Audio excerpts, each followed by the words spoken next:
Voici un conte pour les moyennes et grandes oreilles. Combien avez-vous d'oreilles? 2? Alors prenez-en une 3e et écoutez ce que j'ai à vous dire. Quand j'étais petite, mes parents m'envoyaient passer les grandes vacances chez mon pépé et ma mémé. Ils habitaient un petit village de la Loire, au pied des monts du Forez. Cette année-là, je devais avoir 5-6 ans peut-être. Il faisait une chaleur épouvantable. Figurez-vous qu'il n'était pas tombé une seule goutte de pluie depuis le 5 ou 6 mai, je crois. Et là, nous étions le 24 juillet. Alors, inutile de vous dire que tous les ruisseaux étaient à sec, tous les puits étaient à sec, toutes les mares étaient à sec, toutes les serves étaient à sec. Les champs aux alentours étaient une désolation. Toutes les plantes avaient grillé sur pied. Et le plus dramatique, c'est qu'en ce 24 juillet, même les bêtes commençaient à crever les unes après les autres dans les champs. Alors inutile de vous dire que le maire avait déjà pris un arrêté quelques semaines auparavant qui interdisait d'arroser inutilement son potager, d'arroser inutilement son jardin de fleurs, de faire des lessives inutiles, de ne pas se laver tous les jours. Ça, j'avoue que pour nous les gamins, c'était pas trop mal de ne pas se laver tous les jours. Et de ne pas mouiller son pastis. Ouf. Là, les hommes, ils ont quand même fait une drôle de tête. Et en cette journée du 24 juillet, quand mon histoire commence réellement, le maire a décidé de réunir tous les habitants du village. Alors tout le monde est venu au soir tombé. La réunion se passait chez la mère du Perret. Alors la mère du Perret, elle tenait l'unique café, bistrot, restaurant, hôtel, épicerie, poste et télécommunications, accessoirement coiffeur. Voilà. C'était le seul endroit où il y avait une salle suffisamment grande pour accueillir tout le monde. Et donc tout le monde était là, même nous, les gamins. Parce que nous, les gamins, nous on était un petit peu au spectacle. Et alors là, tout le monde y allait de sa petite idée. Oui, moi je propose qu'on téléphone au président de la République. Parce que lui, après tout, il saura bien quoi faire pour nous sauver. Bon, écoute-moi ça, le faire, non. T'écoutes les âneries que t'es en train de dire. Franchement, tu crois peut-être que le président de la République, il sait qu'on existe? Nous, dans notre tout petit village perdu au fin fond de la France, le président de la République, il a autre chose à faire que de penser à nous. On pourra bien tous crever qu'il en saura même rien. Eh bien alors, trouve donc une idée, toi, Gigmol, toi qui sais mieux parler que tout le monde. Eh bien, parfaitement, monsieur. Moi, j'ai une idée. Mon idée est la suivante. On n'a qu'à tous prendre nos tracteurs, nos charrettes. On le met dessus toutes les barriques vides qu'on trouvera, tous les tonneaux vides qu'on trouvera, et on va jusqu'à la Loire. La Loire, elle est pas bien loin, elle coule à 5-6 km de là. Donc on n'a qu'à y aller et on remplit tout ça, et au moins on sera sauvé pour quelque temps. Mon pauvre Gigmol, la Loire. Il y a combien de temps que t'as pas été faire un tour là-bas jusqu'à la Loire? La Loire, elle est comme mon gosier, elle est entièrement desséchée, la Loire. Elle va même pas nous remplir une barrique. Alors non. C'est pas possible ça, non. Et vas-y, qu'il y avait un qui disait une idée, et l'autre qui renchérissait, et l'autre qui râlait. Enfin bref, c'était pratiquement une foire d'empoigne. Et tout à coup, on a entendu une voix féminine s'élever au fond de la salle. Et si on allait demander à la mère Boudiou?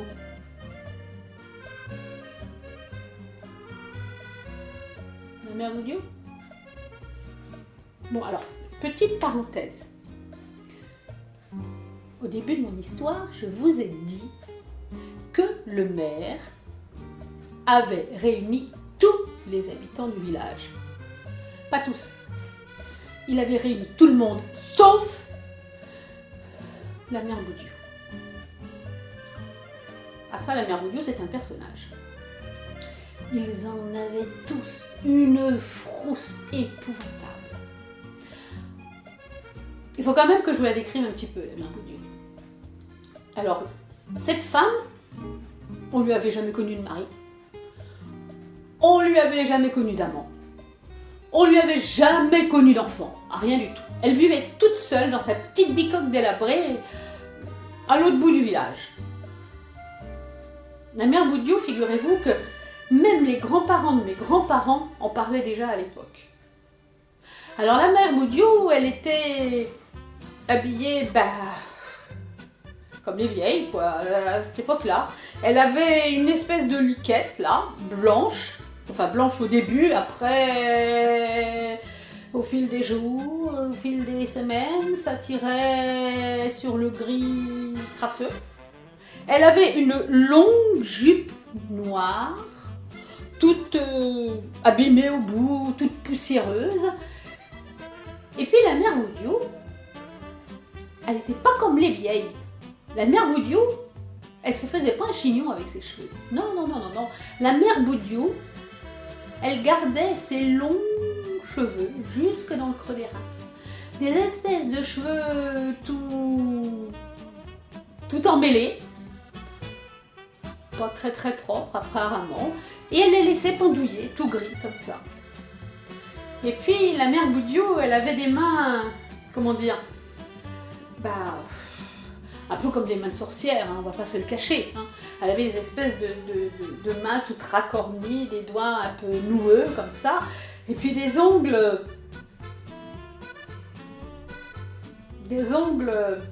tellement noirs, avec tellement de choses sous les ongles, que je suis persuadée que si à l'époque on les avait datés au carbone 14, on aurait peut-être fait des découvertes archéologiques. Enfin bon, ça n'engage que moi. Et en plus, la mère Boudiou, outre le fait qu'elle était vieille, sale, pas très sympathique, la mère Boudiou, comment dire,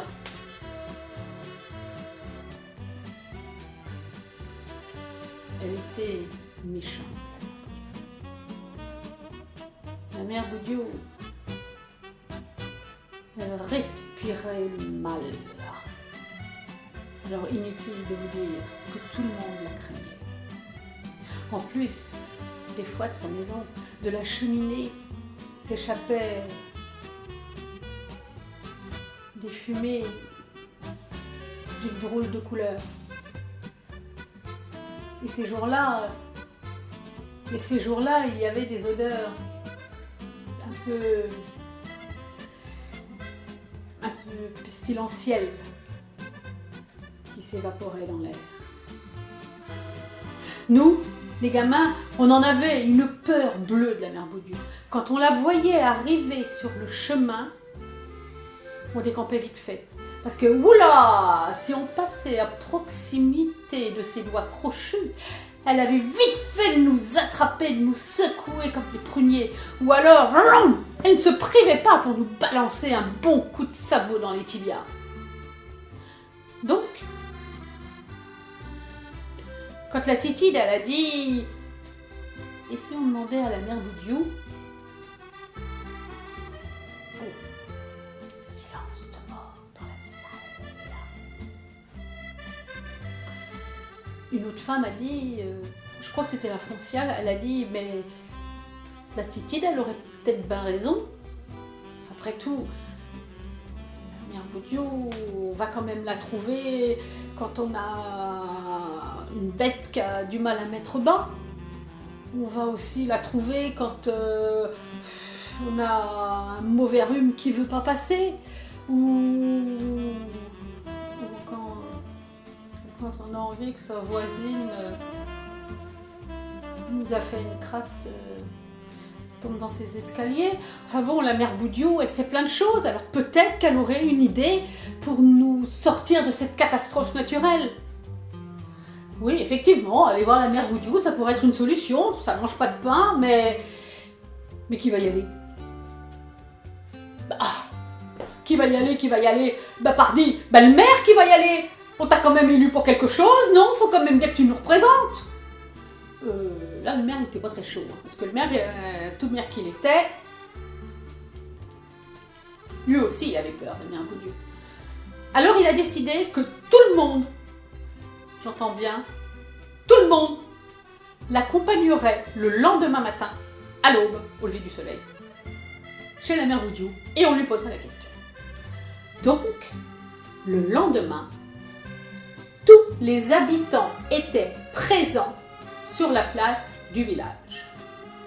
En tête, on retrouvait Monsieur le maire, qui avait mis son costume 3 pièces légèrement serré aux entournures, ceint de son écharpe tricolore. Juste derrière lui, il y avait Monsieur le curé. On ne sait jamais, un homme d'église, dans ces cas-là, ça peut servir. En troisième position, vous trouviez Fernand, le maréchal Ferrand, un grand gaillard de 2,10 m pour 135 kg. Encore derrière, vous aviez le Marius, le boucher, armé de son grand couteau. Encore derrière, vous... Oui, bon, j'arrête là, en fait, il y a peu d'intérêt. Sauf pour vous expliquer qu'il y avait d'abord tous les hommes, ensuite toutes les femmes, et en queue de cortège, nous, les gamins, qui suivions parce que c'était drôlement rigolo.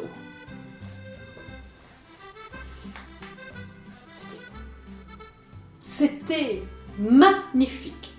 On est tous partis, comme ça, les uns derrière les autres.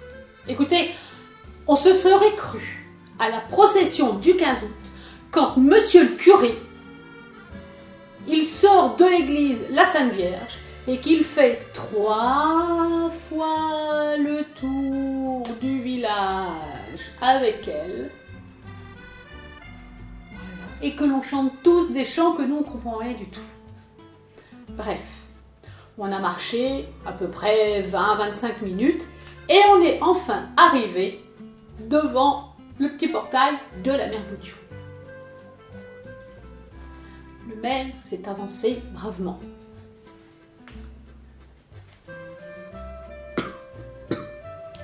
Oh et Mère Boudiou, vous êtes là? Eh, parle plus fort, qu'on lui a dit derrière. Eh, oh, oh, oh! Je fais ce que je peux, hein? Mère Boudiou! Oh et y a quelqu'un? C'est nous le village. La porte s'est ouverte. Et la Mère Boudiou a fait son apparition.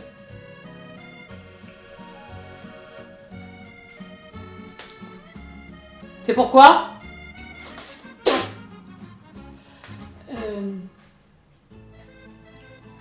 bonjour Mère Boudiou. Voilà, nous sommes venus vous trouver pour vous demander conseil. Vous avez très certainement remarqué que en ce moment c'était compliqué, qu'il ne pleuvait plus, que toutes nos cultures étaient grillées et que nos bêtes commencent toutes à crever. Et bientôt ce sera notre tour, alors peut-être que dans votre infinie sagesse vous auriez une idée.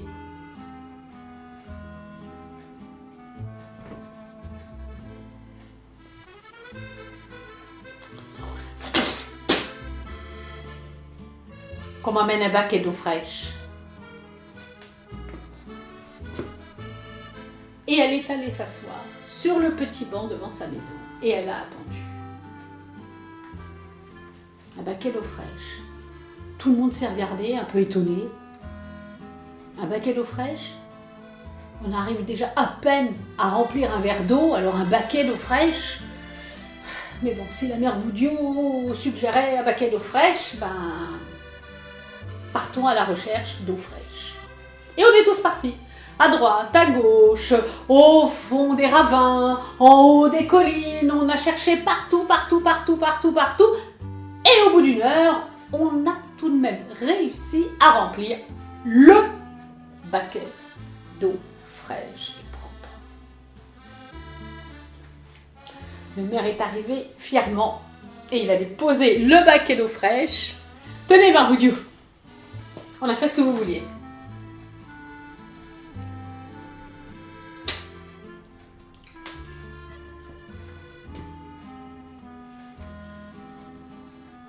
Elle a pris une liquette d'un gris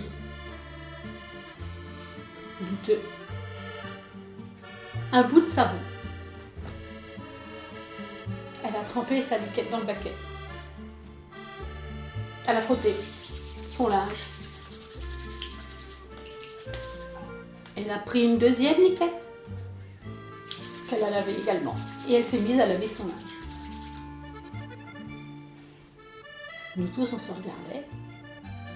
Est-ce que c'était vraiment bien le moment de laver son linge? Et elle a fait ainsi, sans dire une seule parole, pendant au moins 10-15 minutes.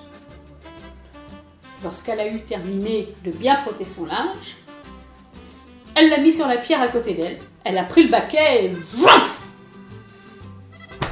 elle a lancé l'eau.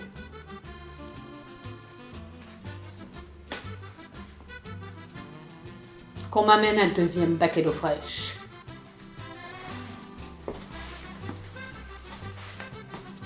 Elle est retournée s'asseoir. Là, franchement, elle exagère. Un baquet, c'était déjà compliqué. Mais alors, 2 baquets, c'est pratiquement mission impossible. Oui, peut-être, mais en attendant, c'est la mère Boudiou qui l'a dit. Donc, si la mère Boudiou l'a dit, on s'exécute. Et comme la première fois, on est tous repartis, partout, comme une envolée de moineaux. On a couru partout, et là, il a bien fallu 2 bonnes heures pour remplir ce maudit fichu baquet d'eau qu'on a rapporté à la mère Boudiou.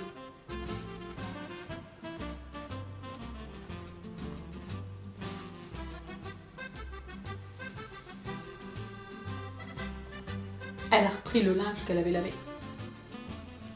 Elle a un petit peu secoué. Et elle s'est mise à le rincer dans son baquet d'eau fraîche.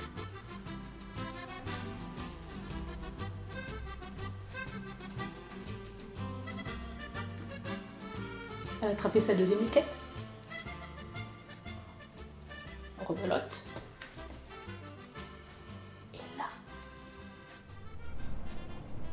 Et là, le ciel a commencé à s'assombrir.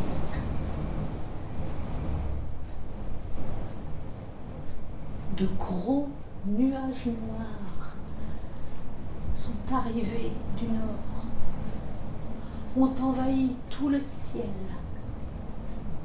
Ça s'est mis à tonner et à gronder. Et là,